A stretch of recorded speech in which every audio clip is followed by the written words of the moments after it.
says she never saw 5-year-old Taylor with her. In fact, the only time she saw Taylor was that time she delivered food to their door. When did I see this lady, and when did I see the kid with her? And that's what goes through your mind. I mean, we live right there. So she could directly see Williams' door. The few times that I saw her would either be early morning getting in her car or in the afternoon when she would get home. She says she had always assumed there was a stay-at-home dad or someone watching Taylor, but she never noticed any visitors there either. She's not the same person she was in high school. Always been quiet and been to herself, but to know, like really to know Brianna and to love Brianna. We don't know 100% of what happened, but we all love that baby. He was just as sweet as a little baby. They're saying your boyfriend may have been arrested in connection to this crime. Can you? He wouldn't do this.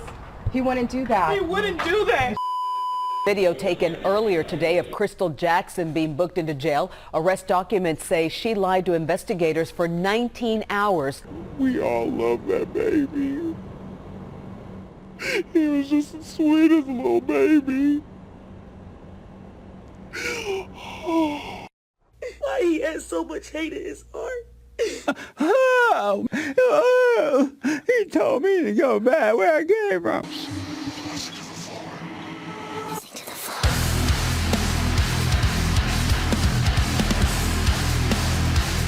What's up? It's iCkEdMeL, late night, and I'm totally sleep deprived. My eyes were like burning a few hours ago, and then I got past the point of burning.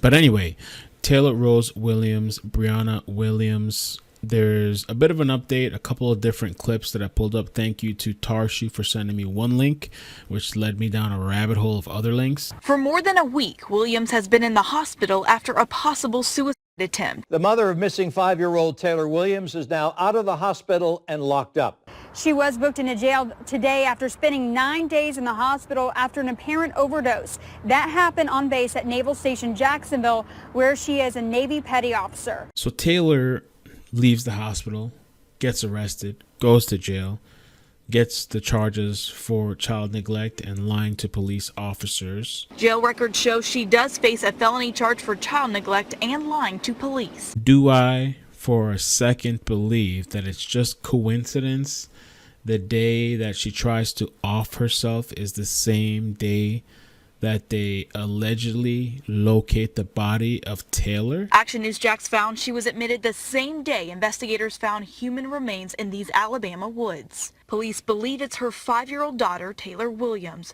who she reported missing 2 weeks ago. No.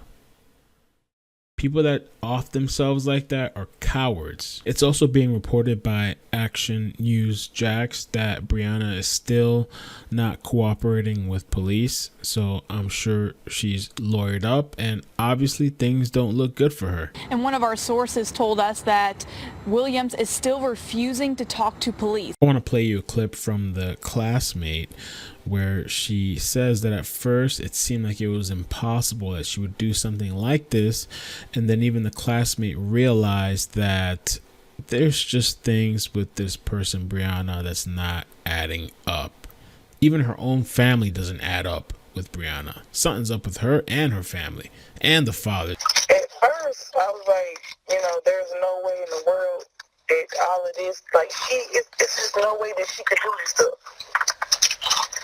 Then as the story went to progressing, certain stuff didn't make sense. I also want to play a soundbite on how Taylor Rose Williams was found in a trash bag, which may have been impacted by wildlife. And it somewhat reminds me, makes me think of Malia Davis, out of state, discarded in a trash bag, though in Malia Davis's case, she was run over by lawnmowers. Investigators discovered a garbage bag at the Alabama search scene and believe it once had the remains inside of it, but that wildlife may have gotten to the bag. And they say they found some clothing, but it wasn't the pink and purple pajamas that her mother had reported her missing in 2 weeks ago. Another clip that I wanted to play for you guys is what Brianna Williams is wearing in her mugshot, the uniform, which corroborates that she tried to take herself out. Take another look at her mugshot. You can see Williams is wearing a red jumpsuit, and typically this means she is either high risk or she is on suicide. Watch. Now, Taylor Williams still hasn't been positively identified, but police have not yet made positive identification, which a lot of people are wondering why it's taking so long. And I want to read this bit of information from First Coast News. But we know there was a little bit of a delay because the Alabama state had to wait for the coroner to decide that foul play was involved before they could start the autopsy, which happened on Friday. It takes about a week for it to come back. And it makes me think about Malia Davis again, because a lot of people were reaching out to me when the whole Malia Davis situation happened and she was found in Arkansas, and that Texas came and just took the body. And supposedly people say that there was supposed to be a couple of things that went down. I don't know what the law is in Arkansas, but let me tell you about this situation. It says here, prior to DNA analysis, some delay was created by an Alabama law requiring a coroner to make an initial determination of the cause of death, even in cases where a body is significantly decomposed. As multiple sources tell First Coast News, it is up to the coroner to determine the manner and the cause of death. If foul play is expected, the coroner then directs the body for an autopsy. An autopsy was conducted on Friday by the Alabama Department of Forensic Sciences, which is where the DNA sample was obtained. That DNA will be matched to the DNA found on some of the girls' belongings. The body will be eventually sent to Duval County, which is here in Florida. I reached out to Alabama police to learn if the remains have been brought to Florida. Brianna Williams is going to be back in court December 4th. Brianna Williams is due in court for her arraignment on December 4th, and we will be there. 2 more clips. It's kind of interesting. This is like a forensic expert. One of the small clips I'm going to play for you now is where he's talking about how fast it can turn to skeletal remains, depending on, the weather, the surface area, if there's animal activity, the conditions. If you have a surface body, then between animal activity and stuff, then you could end up with skeletal remains within a matter of weeks. Now, in this last clip, it's pretty interesting because he talks about the coroner and determining when Taylor was deceased and how this could play a big role, the timeline, which would also corroborate that the mother is a liar.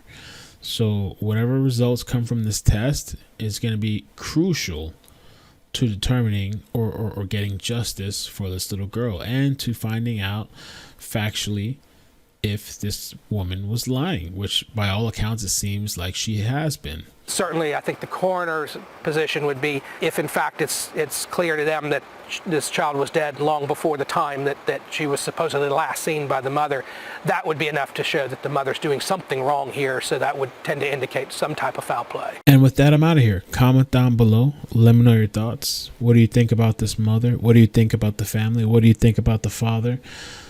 Did this mother do it alone? Did she have somebody help her do it? Was this a mistake? What is going on with this situation? What do you think?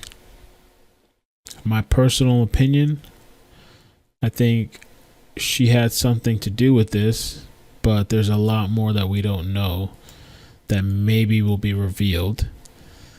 And it's not looking good for her. It's totally not looking good for her. That's why she's not cooperating.